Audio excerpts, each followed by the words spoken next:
Thank you, Greg. It's great to be back at Owensboro Health. When I was last here, we didn't have a vaccine. If you go back a year ago this month, we had sent everyone home all across America.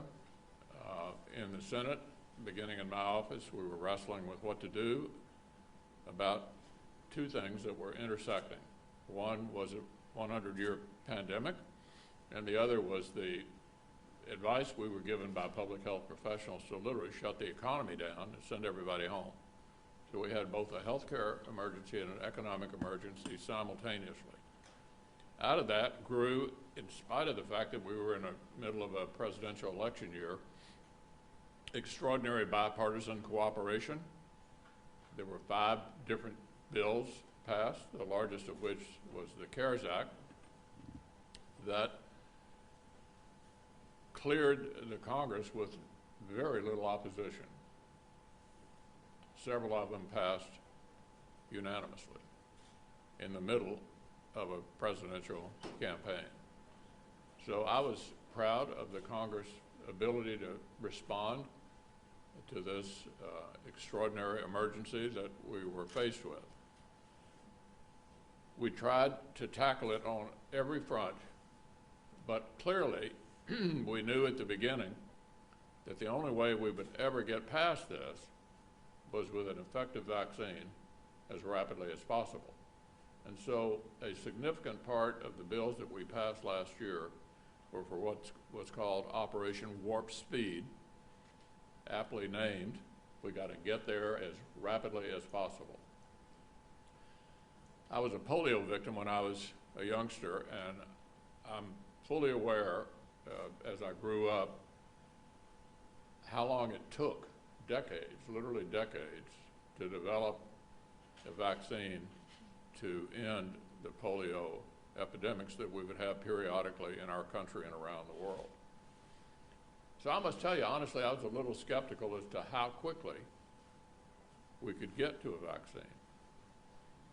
It's a modern medical miracle that in late December, we started shipping the first vaccine, and now we have 3 vaccines, 2 of which are 90% effective or more, one of them 70% or more. And to put that in perspective, I didn't realize until this year that the flu vaccine is only 50% effective.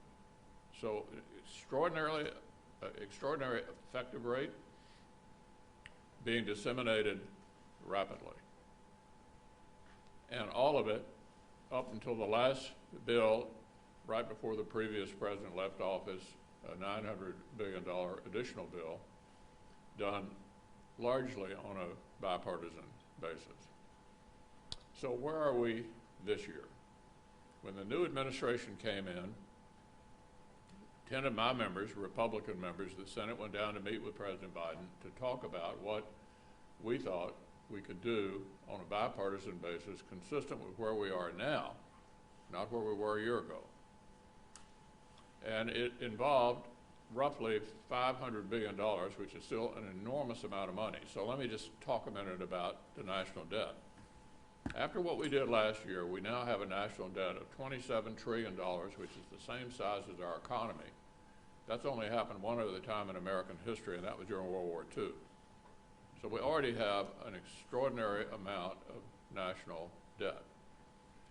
Clearly, last year, because of the 100-year pandemic, we could justify doing that.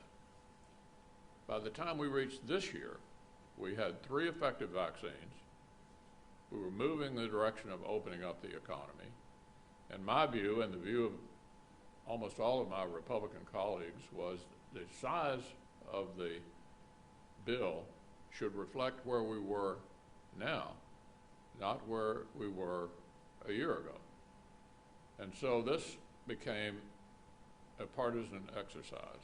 And in the end, the $1.9 trillion bill the president signed a couple of weeks ago had no Republican support in the House or the Senate because we thought it was anchored in conditions a year ago rather than currently. to show you how much of that money was spent in a way that I think is unrelated to the current crisis, 1% of the 1.9 trillion is for vaccines. 9% of the 1.9 trillion is for health care, what they do here at Owensboro Health. The rest of it, arguably, is unrelated to the condition we find ourselves in now. And so we're in a different place in terms of a totally bipartisan view of what we need to do to finish the job. Clearly, the job will be finished, as I just learned from the folks in the room in our meeting, is we need to get to herd mentality. What's the word? Herd immunity. Herd immunity.